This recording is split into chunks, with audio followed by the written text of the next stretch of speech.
Call the meeting to order. Please rise for Pledge of Allegiance.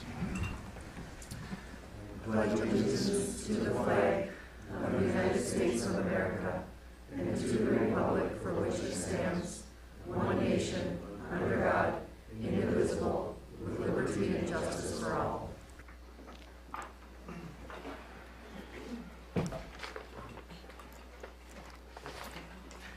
Roll call.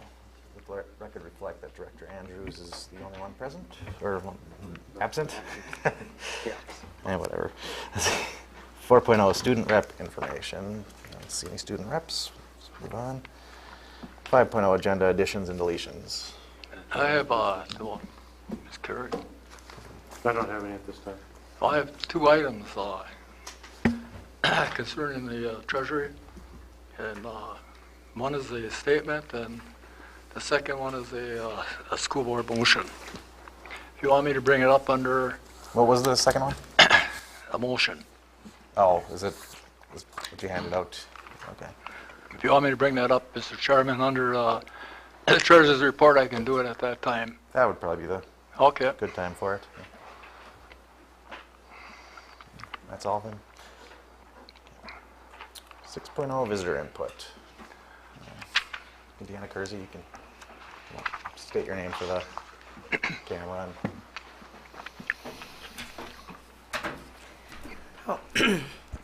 My name is Deanna Kersey. I am the head track coach for Evelyn Gilbert for the girls.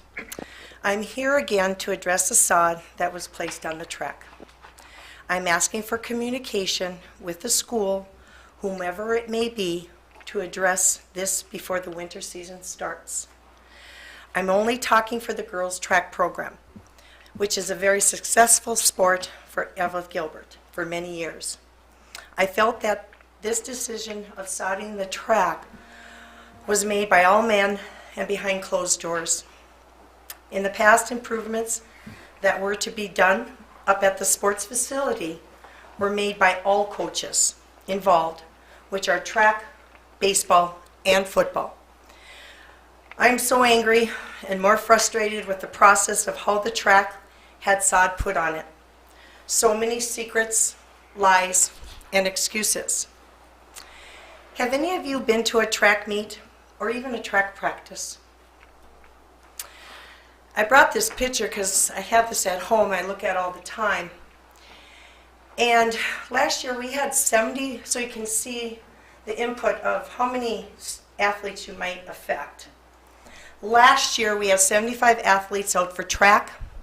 For the girls, in the past 2 years, we have broken or tied 30-year-old school records in the 2-mile, the high jump, the 4x1 meter relay, and 300-meter hurdles.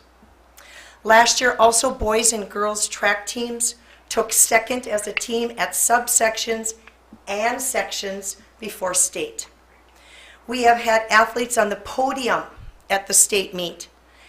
And we also have had #1 champions for both boys and girls in the 4x200 meter relay and the discus and shot. All done on a training facility that was not perfect, but we did it. With what is happening, I feel the girls' track program is not important or respected. How can I not feel this way? I am very passionate for the girls' sports. How do we continue with a successful program when our training facility is even now more inadequate? I feel this is just the first step to eliminate the track program from Evelyn Gilbert. Why does the district continue to operate this way? Over the last weeks, I've had comments addressed to me. One Evelyn Gilbert football coach stated, "It is what it is." That statement is a way of avoiding what needs to be addressed. Why wasn't football told? It is what it is. About their football field. A school board member told me to put together a committee for a new track. We have done this in the past, and here's the document. Jeff Carey and Bill Addy each have a copy of this. This was back in 2006. I had a committee put together with coaches, a facility organizer, the AD at the time, and we did a facility study. You talk about, this was back again in 2006. You talk about issues, get numerous studies done, and it never gets resolved. Everything is talked to death. What are we afraid of? Again, I'm asking the school board to address this issue by having administration speak with all coaches involved now, not in the spring. A rumor I was told was that the backstop fence for baseball will be moved forward, again eliminating another area of our track to train on. There will be nothing left. Your issues are with the size of this enclosure of our sports facility, and the track training facility is now being chopped into little tiny pieces. Do you have any questions for me that I can answer? All right, thank you. And please, work with all coaches to accomplish dreams of all kids. Thank you. Thank you. Thank you. Deanna.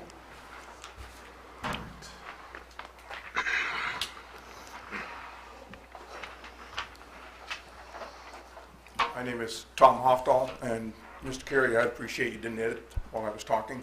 I'd like you to listen instead. Thank you. I am following up on what Deanna says.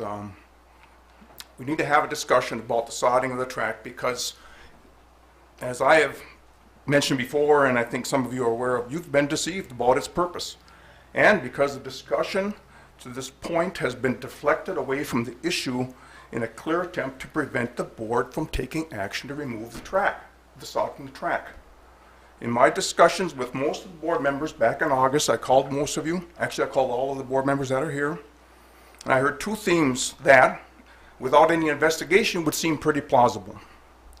You were told that the track made the football field unsafe, according to the Minnesota State High School League. You were told the track was not being used anymore. I think you're well aware now that the entire track is used as often as possible for track practice. And what really got me involved is the claim that sodding the track eliminates the safety issue. It's an easy to claim that safety issues and use it as a smokescreen for other agendas. This claim really needs an active imagination. Your former school nurse never had an injury report associated with the track end zones, in the end zones. The players wear all kinds of protective equipment and they're falling down all the time. The football field has never been cited as unsafe by the Minnesota State High School League. The Region 7 committee allows and we have had recently playoff games on the football field when the track was in the end zone. The handout I gave you shows the Minnesota State High School League policy is that they follow the National Federation rules for football, and they also have state rule modifications. Those are included. The rule modifications are attached as well. I also copied off 2 pages from the National Federation of Football rules. Those pages address field regulations. You can read through them if you want, but you will not find any regulation regarding the type of playing surface. You may recall that I talked to Mr. Bob Madison. I mentioned this back in August, or in September, excuse me, who was a league director, specifically about the presence of the track in the end zones of the football field. He answered directly that it was not a problem. Sounds quite a bit different than the line that you were given. I was watching a pro football game that was being played in Oakland a few weeks back. They were playing with a baseball diamond extending out into the football field for 35 yards, and these are professional players, and they're playing on a dirt field. Just a couple of weekends ago, St. Thomas and St. John's played their football game on the converted target field with the baseball field extending out into the football field.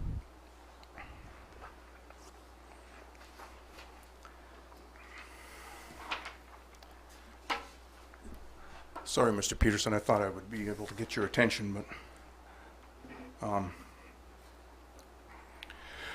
Then I hear the situation where Mr. Carey comments to a track booster on how nice the sod looks on the football field. Not how much safer it is, but how nice it looks. And I'm sure the person who passed this on to me would be willing to verify that story, but there was also a board member present during that exchange. How good it looks is a far cry from how much safer it is. It has always been about aesthetics, not safety. You've been deceived.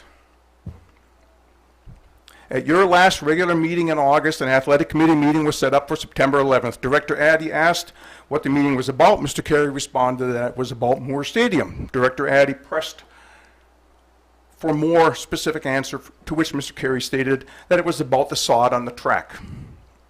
So at the athletic committee meeting, the superintendent starts out by making some patronizing remark about what he thinks Coach Kersey is going to say, then quickly directs conversation to all facilities and the need for a comprehensive plan for these facilities. No discussion on what was going to be done with the sod on the track. This was obviously an attempt to circumvent the true purpose of the meeting. You should move towards a comprehensive plan, but this spring, those runners need that track to practice on. It affects 75 athletes. Those of you here that control the agenda are, to me, stifling public discourse. This project should be reviewed by the entire board because it was done under false pretenses. You were deceived. Furthermore, any previous discussion has been directed away from the sod on the track to some other agenda unrelated to removing the sod. Why even have an athletic committee meeting if no agenda item follows it? Put the topic on the agenda. By the way, a sod cutter can be rented from Rapid Rental for $75 a day, and you'll be happy to know that they just changed the blade on it. And one more thing. I know some board members say that they don't get very involved in athletic discussions because of interest in finance and other issues. I don't have a problem with that. But you should all be involved when bias rears its ugly head. The only person affected by this decision to sod the track that wasn't consulted was a female with 30 years of track coaching experience. It's time to wake up. Thank you, Tom. Thanks, Tom.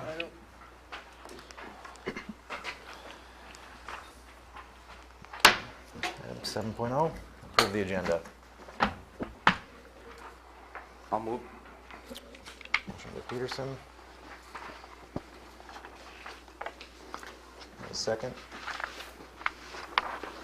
I'll second. Second by Lotiger.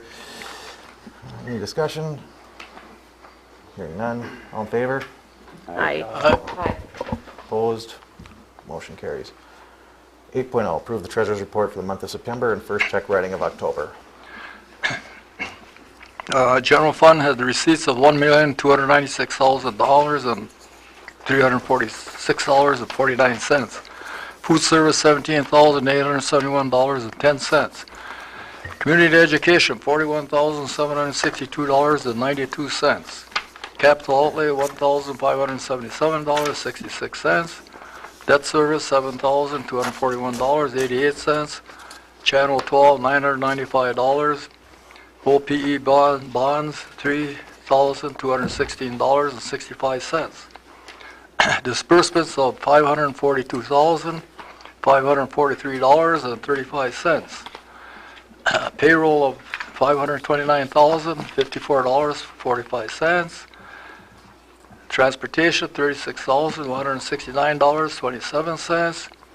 Community education, $7,287.68. Flex benefit plan, $2,301.45, for a total of $570,209.95. For the first check writing of October, general fund disbursements, $60,795.77. Transportation, $2,530.60. Community education, $256.06. Capital outlay, $16,375.90. Debt service, $2,541.50. Channel 12, $3,225. LP bond, $500. disbursements of $86,223.83. And I so move to accept the treasurer's report. I'll second that.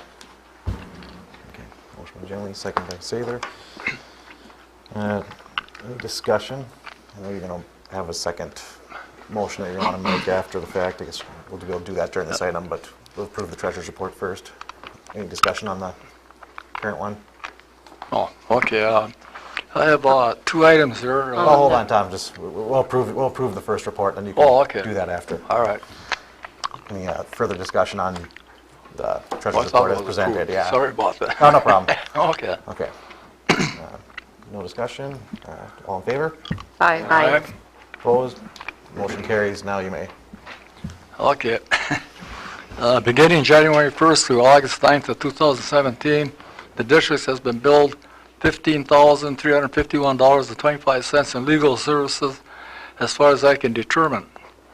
As a treasurer, I have been refused to review prior legal invoices by Superintendent Carey, who stated that he is following directions on the advice of our lawyer.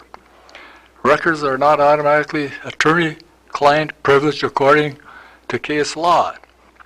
I have sought and received outside clarification from the Minnesota Department of Administration, Minnesota School Board Association, and the Minnesota House of Representatives. And their findings are on the second page that I left here on the table from all 3 of the entities. As a school board is the client of an attorney, and we as board members within that entity have the authority to access records of public expenditures in order to do our jobs properly. In addition to having the duty to ensure that public funds are dispersed appropriately.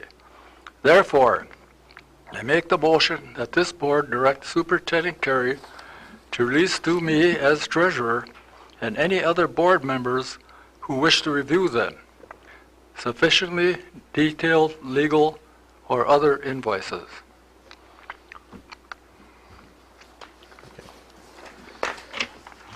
Make a motion to that effect. Is there a second? I'll second that. Okay. Second thing. Addie, would you be, and Director Gentilini, would you be able to just get a copy of that to the secretary? Just, I don't know if she has a copy of that, but just so she can clarify your motion. I'll furnish her with a copy of it also. Okay. Any discussion? I mean, if Tom wants to see these, I have seen no reason whatsoever. If Tom feels it's part of him doing his job, I feel no reason that he should be denied that. Personally, I also contacted the Minnesota School Board Association about the same situation, and what I was told was that it is public data for the invoice, for the amounts of how much is spent on an attorney, but the specifics that contain any identifying information is not. So I don't know if that's conflicting information to what Tom received or not, but I did make a phone call myself about that. I wouldn't have any issue with invoices being given as long as all the information that can identify any person or any case not be allowed in that invoice.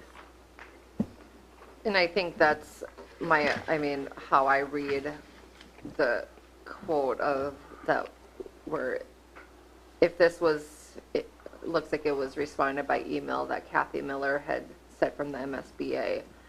It looks like, to what Brandy's stating, is that that's fine for an invoice, could be written up, but that's still not going to be providing necessarily the specific details of it.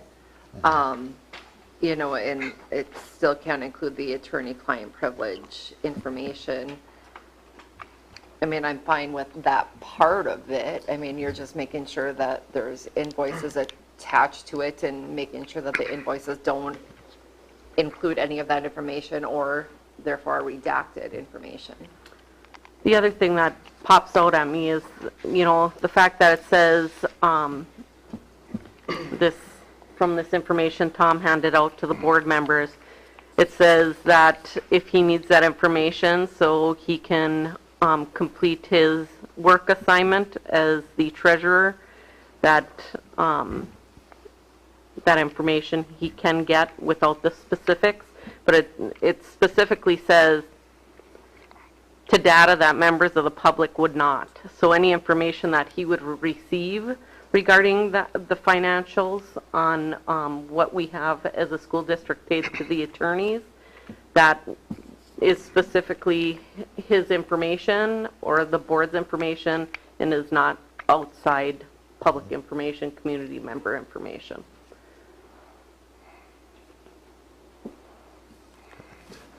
Okay, any further discussion on that motion? I mean, what is already being presented? I mean, an invoice with an amount, just not details? I mean, that's, I mean, what it comes down to me is it sounds like Mr. Gentilini wants details of our invoices, and the attorney is telling our administration that the details are attorney-client privilege, probably to protect either personnel or to protect students. I mean, outside of going to court, what are we supposed to do to get more information with what the attorney's telling us? I guess if you're getting a bill, but the details aren't there, and we have all this stuff, I mean, and we're just all agreeing with agreeing, but I Can we mean, get that attorney-client privilege like in writing, or, I mean, because we just hear from Mike it's attorney-client privilege. Can we get have it something? right here, Bill. I know, can we get something from the lawyer, though? It'll cost That more. is attorney, well, I mean, All of that stuff, I mean, every phone call that is made to an attorney about anything, you're going to pay fees for. So, I mean, it is going to start to accumulate. What am I getting at? Because I'm assuming that you've been treasurer prior to this year, I mean, Well, how do I we, mean, what's changed? wasn't an issue What's before. changed but from our standard policies for the last 100 years to today that you feel like you're not getting? That's the question I want to know. I mean, well, I would like to know, for the sake of the two communities, that this money is being spent strictly on school issues that are covered by that. okay, well, what are you trying to get at? I mean, we have an attorney that's on the payroll for the Right. benefit of the But district. also, if you look at from the Minnesota House of Representatives, the legal assistant, only portions of the invoices which contain an attorney's advice, conclusions, or mental impressions may be withheld.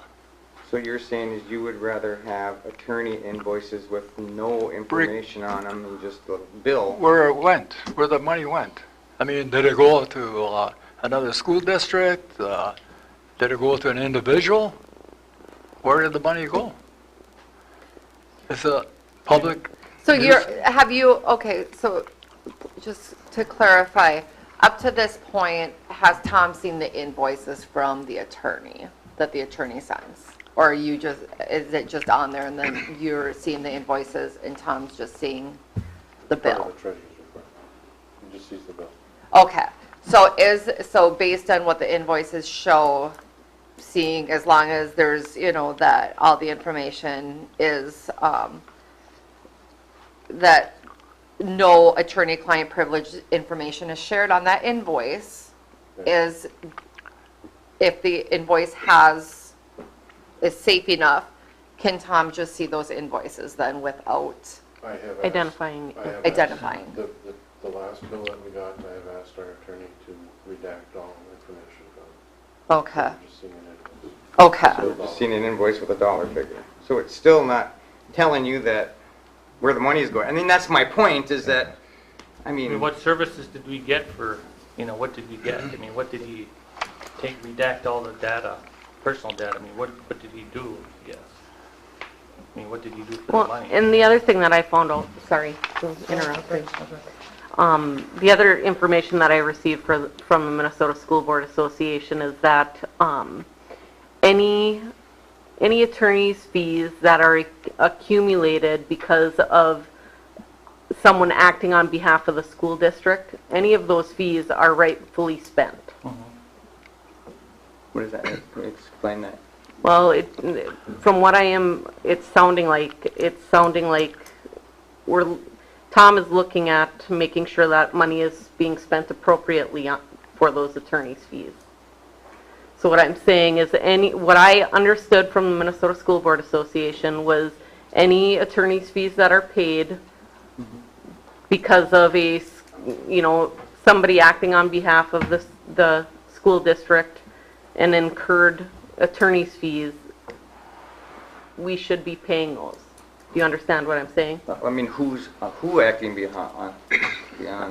I mean, because I'm thinking our attorney fees are mostly children, legal issues that we deal with. I mean, we have a lot of Staff. behavioral Or and, personnel. Or or personnel. personnel issues. I mean, but I mean, whose fees are we paying on behalf of, I guess, is what you're saying. What That is example? what Tom is looking for. He just wants, probably, sounds like you want to make sure that there's no misappropriation of Funds, funds. these funds are being That's what we have spent, auditors for. the funds are being spent according to the state law. Yeah. Did you check, Brian, with the legal department on the information you just gave? No? Minnesota Kathy School Miller. Board Association's attorneys. I don't know if we're paying 49 cents for a postage stamp or $49. Well, I mean, I guess that's just it. Just have them just send us blank invoices with, That's what I mean. With all, identifying information just taken out of it. But I would just say, I mean, if our attorney is advising us that there's protected information on an invoice, I don't think the board should even touch overruling something like that. I don't think that's our place to override our legal counsel, if that makes Yeah, sense. I'm not I mean, that's why we have a legal counsel, to give us guidance on what's right and wrong legally. I'm not I an mean, attorney, and I don't think anyone at this no. table is, so. And when we screw up as a board, I mean, open meeting law violations, all that stuff is personal. Good luck with you guys, but I'm going to say no on this one. You don't go against the legal counsel, in my opinion, this kind of stuff. Especially when you have the, minors and children involved in this stuff. Yeah, but they wouldn't be identified, though. All the identifying information should be taken out. Right. Right. If anybody on the board is going to see that information that's confidential, all that identifying information should be taken out of there. I mean, did any of you read this motion? I mean, let's read it. I mean, I make a motion as board district superintendent Cairns to release to me as treasurer and any other board member who wish to review them sufficiently detailed legal and other invoices. I mean, that's open-ended. There's nothing about redaction. There's nothing about privacy. You're basically asking to override the attorney-client privilege that the attorney is. The motion. And that's what this discussion is about. Right. I mean, let's be frank and have the discussion with the motions on the floor. This is inappropriate as far as I'm concerned for what we're here to do.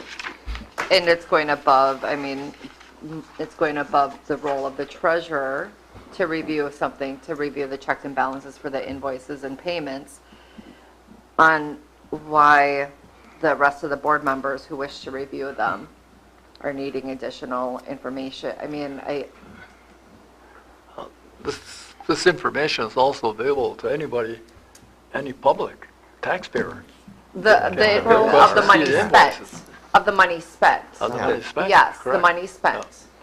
But as long as But there, this is asking, this is sufficiently detailed legal or other invoices. well, when I look at other invoices, I see breakdowns of dollars and cents of where that money went. Itemize no it. You're not identifying going to see information. itemized legal bills. There's no identifying information whole on different any ballgame with legal personnel, bills. any students, there's, No, so the other bills that you're receiving doesn't have any confidential information in it. right. But What we're trying to say is Yeah. if you get the invoices, information, there's confidential information in those attorney's fees that And it, would not be available to public. well, an attorney bill is going to look different than Office Depot. Okay. Office Depot, you can itemize. An attorney bill, I mean, you're not going to be able to itemize that necessarily and have it broken down without divulging information. Okay, I was saying Identified some way. by the legal department, Kathy Miller, the board could ask the attorney to prepare invoices in a way that the invoices do not include attorney-client privilege information. Right, that's what he's Attorney Carey talking just said about, he did. yeah. He requested that. That's why we let you see the last one. Yeah, So I did. He's requested so that. that's what I it's mean, gonna show. That's during the conversation. and, Yep. I mean, that's what he said. Mike, be That's not, respectful, yeah, please. that's not okay. So, but that's what it's gonna show, is the most recent. So it's gonna show anything that's not gonna have that the very specific information, it's not gonna have it on there, or it's gonna be redacted. Okay, and the one invoice I did see, the last recent one, there was no breakdown. It said school issues, and that covers a lot of territory. Where did the money go into school issues? Did it go to fix a water cooler? Did it go to what? There's no breakdown on where the money went. Because that most likely has confidential information. Yeah, well, I think this is the longest I've ever talked about a treasurer's report, so I think we can go to a vote on this at this point. With the way it's worded, right? Yeah, it's with the way it's worded, so, Okay. because it's in writing here, so with the way it's worded, the motion was, I make the motion this board direct Superintendent Carey to release to me as treasurer and any other board members who wish to review them sufficiently detailed legal or other invoices.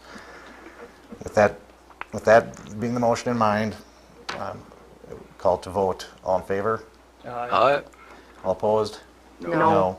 Okay, motion fails. 4-2. Can I do a new motion on it, please? I'd like to make a motion to supply the invoices as Mr. Carey has recently done, that either leaves out the attorney-client privilege information or redacts it. Do you want all the past ones redacted? And ongoing, at this point, ongoing. That's what's happening now, though. Oh, yep, and If that's it's what I'm already saying, I don't think we need a asking. motion We on don't it need a if motion it's going for to it? happen. Okay, If it stops happening, then okay, so then, never mind on my motion. I mean, to that point, I mean, we don't need to waste all this time talking about things like this. We could just request going forward to have this administration change the way we do things instead of talking in circles for 20 minutes. point noted. Okay. Moving on to the consent agenda, item 9.0. Consent agenda A is approve the minutes of regular meeting of Monday, September 25th, 2017, and the special meeting of Monday, October 2nd, 2017. B is accept donation of backpacks with supplies from the Evelyn Elks Club. C is approve pay correction for Nancy Judnick, Title I teacher, from $24 an hour, approved on September 11th, 2017, to $26 per hour as per the admin contract. Approved pay correction for Ellen Williams, early childhood teacher coordinator, from $24 an hour, approved on September 25th, 2017, to $26 per hour as per the admin contract. E is approve lane change for Robert Heinrich to a BA plus 20 as per admin contract. F, approve lane change for Tucker Keene to a BA plus 40 as per admin contract. And G is approve lane change for Debbie Jackson to a BA plus 30 as per admin contract. And after reading that, I'll move to approve the consent agenda. Support. Any discussion?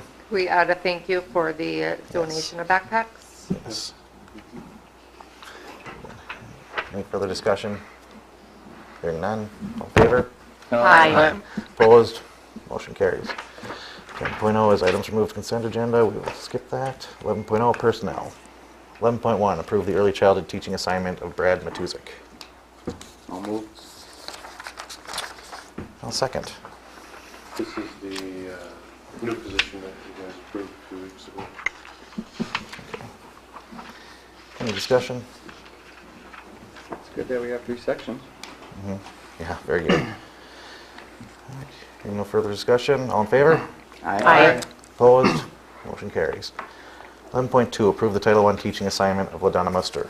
Yeah, one correction on that. In the information letter I wrote, that she'll be Title I teacher in the junior high. She'll actually be in the Nell Sheen. Okay. And pay is correct? Yes. Thank you. Okay. I'll make a motion to approve LaDonna Mooster. Second. Okay. Motion by Saylor, second by Addy. Any discussion? Hearing none, all in favor? Aye. Opposed? Motion carries. 11.3 accept notice of retirement from Cheryl Arrow. Sarah was our longest standing employee. Last one that we have that was hired in the 70s. Thank her for everything she's done. Yep. A motion to accept the retirement? I will make the motion with a letter of thanks for her service. I believe she was there when I was there. And I'll second. Okay, motion by Louder, second by Saylor. Any further discussion? Hearing none, all in favor? Aye. Opposed? Motion carries. 12.0, new business. Approve 12.1 is approve updated paraprofessional job description. I'll move. I'll second. Okay, motion by Peterson, second by Saylor. Any discussion? I'm thankful that those are starting to get done. Thank you. We should have about 5 more done for the next meeting. Perfect. All right, any further discussion? Hearing none, all in favor? Aye. Opposed? Motion carries. 12.2 is approve updated early childhood aid job description. I probably shouldn't have put updated on this one, Mr. Chair. We used to have a early childhood aid job description when early childhood was a 4-hour-a-week position. This is a completely different job, so it's not really updated. It's kind of new. Just approve the job description. Yeah. I'll move that we approve it as presented. I will second. Okay, second by Lotiger. Any discussion? Hearing none, all in favor? Aye. Opposed? Motion carried. 12.3, approve preliminary agreement on the Hippodrome lease. Board, for those of you who are new to the board this year, we previously had a lease with the HIP that was typically about 5 years and ran for 400 hours a year, and we discovered that we weren't using 400 hours a year. We were more under 300, so we decided to study that a little bit, and last year signed an interim 1-year contract for $44,000, which is about $125 an hour. While we looked at it some more, this past year, now we used 278 hours, plus baseball used an additional 4, so we're still underneath that 300. And the city has agreed to continue with the $44,000 without any raises over the next 4 years. What you're doing tonight is agreeing to that cost. The lease itself is still being drawn. It won't change a whole lot. It won't change at all. But the price has been the sticking point, so if you guys approve it tonight, the city council will approve it, and then we'll draft a actual lease, and then that'll come back to you in full form. So basically what in a nutshell, I'm asking you, is the price okay, the $44,000 over 4 years? 4 years. 45? 44, 44. 45. Did I write 45? Yeah, Yes. And that's, Oh, okay, yep, 45. 45. Okay. so it's for 4 years then? 4 years, yeah. So in other words, With no increase. No increase. No increases, yeah, that's, can you sign on for 4 years then? There is Or a, just 1 year at a time? there is a release, I mean, you can get out. Okay. okay. Well, And how many hours are typically used? We've been under 300 for the last 5 years. Okay. Last year, like I said, we were at 278 for hockey, another 4 for baseball. I'll make a motion to approve the preliminary agreement at $45,000 for each year for the next 4 years for $300. Is it 44 or 45? $45,000. Sorry. 45. do 45. Okay, 45. I'll second it. Okay. Motion by Saylor, second by Addy. Any further discussion on that? Hearing none, all in favor? Aye. Any opposed? Me. Okay. 1 no. Motion carries. 13.0 administrative report.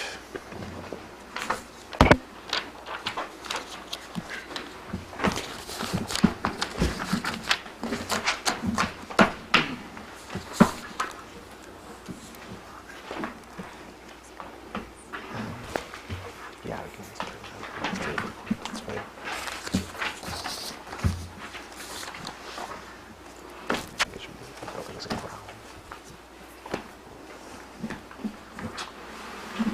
All right, we are at 9:33 as of today. Hold steady from the last time I saw you. I want to talk a little bit about office realignment. We have been in discussions with Virginia as far as we had a study session last week talking about possibly sharing a business manager with them. We're currently doing a time study on our own staff. Over the years, we've developed a mishmash of no rhyme or reason why some people are doing some things other, and we're looking at doing a realignment to better facilitate this transition if this is the direction the board wants to go. At the current time, we do have ARC in here one day a week doing the day-to-day, and we've transferred some other stuff to some staff that so we're still getting it done. Cindy Olson, the nice lady that came to see you last week, has been directly dealing with our audit. She's been providing our auditors with information, so we're still moving forward. It's fine. We have some time. We don't have to make a snap decision at this point. Things are running, so I just don't want you to think that this is going to be a long-term solution from what we're doing right now. But we want to make a good choice, so we're spending some time looking into it. A little bit about early outs last week. We in the elementary, we introduced them to Apple Classroom. If you remember when we did the iPad demonstration, that's where the teacher has basically a controller to all the iPads that are in their classroom. So we were able to successfully launch that this past week and showed them. The week before, we did some PLC work, looking at individual growth goals for the teachers for their evaluation plan. And also we continued some curriculum mapping. We're just finishing up math now to go with the new standards. And in the high school, I know they're rolling out Schoology. I don't know if you guys want to talk about that a little bit, or just you're fine. You good? We met last week. We had the 5 high flyers that have used Schoology, and they've met and did some thinking and asking questions of each other of what needs to be done and get a priority list. And then there was about 10 of us in another group that have never used Schoology before, so we started to look at the resources available online and just get everybody logged in for when we get the enterprise version. And we did pretty much similar in Gilbert, at the Gilbert campus, and we plan to have Schoology rolled out, the enterprise version, very shortly. There's a meeting on Thursday. It's our final meeting, so we're hopeful to have that out. And just a little refresher as to what Schoology is. So it's a workflow management program. So teachers can pass assignments out via Schoology. Students can do them on the iPad, pass them back. And with the enterprise version, it actually talks directly to PowerSchool, so teachers can grade it on the iPad, and the scores go into PowerSchool, and the parents can see it that way. So. Can I ask one question on the iPad? Let me see. Yeah. I've had some parents talk about Wi-Fi at home and stuff. I mean, are we sensitive to that kind of stuff if there's not internet? That's one of the nice things about Schoology is we can pass. You can offline stuff. We can pass stuff out, and they can do it offline, and then when they come back to school, they can pass it back. Cool. Nice. And that's something only the high school has right now? Or will 6 we through have 12, we're rolling it out now. Yeah. We're depending on how that goes, we might go a little lower, but that's kind of our goal right now. Just,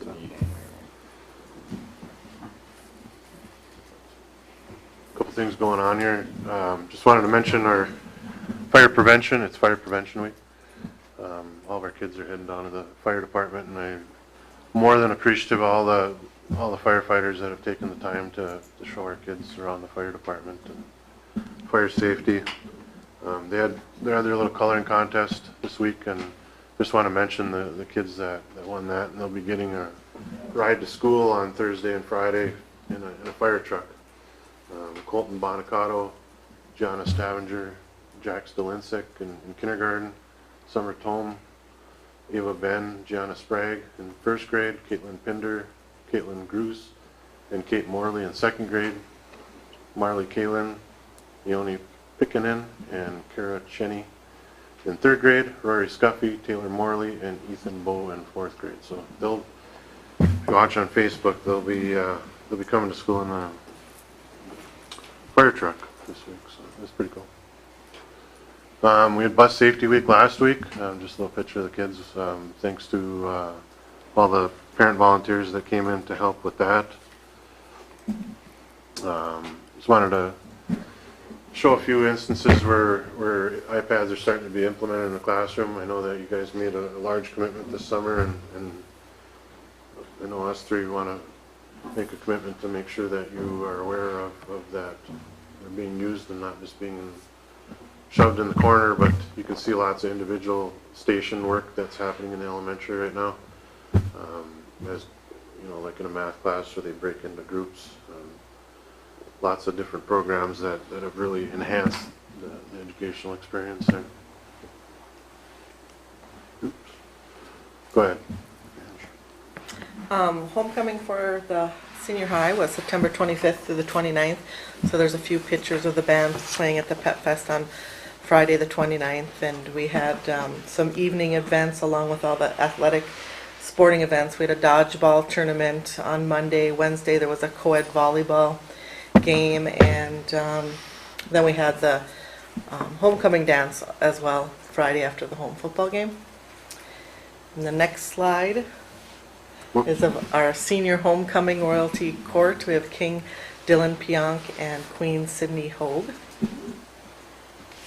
Mrs. Larson, our foreign language teacher, Spanish teacher, she takes a group of kids every other year to a Memorial Blood Center workshop, and it's located in Cloquet, the training. So she brought 5 or 6 students down there for a workshop, and so that's a picture of the group of students that went with what blood type that they are. And we had our turnabout dance just this past Saturday. It was a lot of fun. It was at the Eveleth Auditorium. We had pictures at 4:30, dinner at 6, catered by Paul's Market, and then the dance started at 7 o'clock and ended at 12, and the kids had a really good time. And the Eveleth Auditorium, it was the first time we've had a dance there, and it was a good venue for it. Tomorrow we have a group of students with Mr. Harridan and our counselor, and Mrs. Bowe is going along as well with the HOPE program with her students, and they're going to be going to Iron Range Construct tomorrow, and they'll have a lot of hands-on exploration for the students to participate in, to be electricians, carpenters, plumbers, pipe fitters, iron workers, so that just an hour and a half that they'll be there and doing some hands-on experiences, talking to some different people that are in those occupations, seeing if they're interested in or not in going into that. So that'll be a good experience for a group of our students. And then also tomorrow night at the senior, at the volleyball game, there's going to be a Dig Pink. So it's just awareness. They're going to have a bake sale and donations for breast cancer awareness for the month of October. So we're all going to wear pink tomorrow during the day, and then also if you go to the volleyball game to wear pink. Okay, at the Gilbert campus, we did celebrate homecoming as well. See a few student photos there. We had some very good school spirit during the week. We also had a pep fest on Friday. I thought the girls with the socks there was kind of neat. They're very colorful and great school spirit.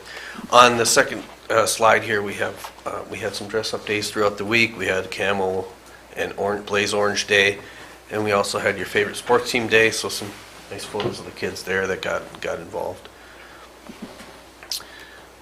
Next slide is a little bit about what's going on in our media center. I know earlier in the year we saw Miss Belt put the first sticker on that artwork that's going to come on the left there. Each time a student does an AR test and passes, they get to put a sticker on there. And I said I'd give you updates throughout the year, so you can't really see what's happening yet with the artwork, but we will eventually. So we're happy, hopeful to see that. And then also last year started our annual pumpkin book character contest, and this year there's a little display, and we're trying to get the kids fired up to decorate pumpkins around book characters. hopefully we'll have some photos maybe next month of the results. And then just a picture of a few students reading today for Mr. Berry's class. Some 8th graders there actively engaged in reading. That's all we have, Mr. Chair. Thank you. So I do have one thing that I would like to see on us being able to do a work session to discuss, whether it's buildings and grounds, to discuss the concerns with the track and the sod and everything else on what is going to happen come springtime for our track program. Things we can talk about on buildings and grounds, I suppose. So we'll do one of those meetings. When would you like to do that? Preferably probably in the next week or two.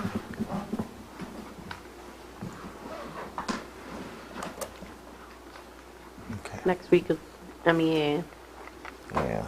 I will be gone, so I would like to be there as well.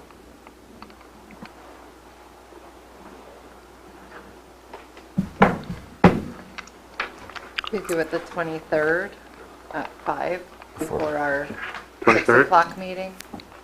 You all right with that? Yeah, it should work. Would that work? That works for me.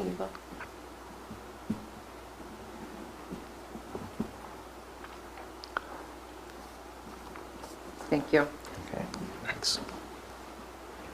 All right, so motion, good adjournment. Oh, what, you have something to say, Tom? Oh, I have one other information for the board. Mountain Iron Buell School District would be willing to share their business agent with us on a temporary basis until we find a replacement or whatever we decide to do with that position. And if Superintendent Carey would get together with the superintendent of Mountain Iron Buell and just let this fill in, let her know or him know what the duties would be. It would help us out until we get to this interim position and fill that position or whatever. Did you make those phone calls on your own? I had a conversation with Superintendent Karish. So you, on your own, went and inquired about, I just inquired asked if what their they were, business what they manager were would doing be, with their, how they were working with their business agent. And it got into the discussion that I mentioned that we had a resignation, and we would be looking for some fill-in or whatever until that period of time, and he suggested that with their business agent to give us a helping hand to get us through this period. but you understand that we oversee the school district. We don't run the school district, so No. going out and making those phone calls on your own is kind of micromanaging. I mean, Well, I would assume, I know you shouldn't assume anything, but the lady from ARC was here and made her recommendation, and I don't think that she has any investment in who she recommends for our school district to go through. Well, I was brought up, Brandy, that the Mount Iron Butte District would be willing to share with us until we get through our period here. Mr. Is Carey, that something that you discussed? correct me if I'm wrong, but Mountain Iron Buell doesn't have a business manager, don't they? Yeah. I thought it was that assistant and they were doing St. Louis County's business They manager. still have their own. Do they? I mean, event.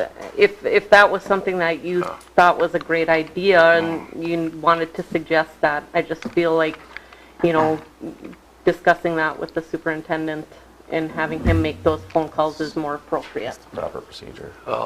It's set up or designed for Superintendent Carey to get to contact But if the you, superintendent. But I guess what I'm looking for, Brian, is looking to help the district get through this period of time. I understand until that, we but get- if everybody on this board were to make those same phone calls, we would be really bothering other school districts. That's why we have a superintendent to, if that's something that you thought was a great idea, and you know that he didn't do that, that would be great for you to touch base with Jeff and say, hey, have you contacted Mountain Iron Buell or any other school districts around to share a business manager? That's what he is Did you contact Well- His- Bonner by here. any chance? It's I here for Contacted it. everybody. thought I gave the board a pretty good update of who I have contacted. Yeah. And It- yes, I did. And again, we're one of 7, Didn't I- and I think didn't I tell that's, Yeah. I think we're one of 7. We're a board. We don't operate independently. I mean, we are a board. Our votes are independent, but together I'm one voice of 7. And so sometimes my stuff gets passed, sometimes it doesn't, and I'm one of 7. And so, yeah, I mean, if we have ideas, we have to pass it to our administration and trust our administration to I'm sure Tom's phone call was all done in good do faith. with it. It probably I'm sure it was, and It it's a- probably was. And that's not what I'm trying to say. I mean, that's a great idea. It's just, there's proper channels to go through. And to be honest, I mean, let's be real. I mean, the superintendent's told us that he did reach out to all of our neighboring districts, and the conversation already happened, so we'll just leave it at that. That's Yeah. okay. We can adjourn at this point. Motion to adjourn? Move.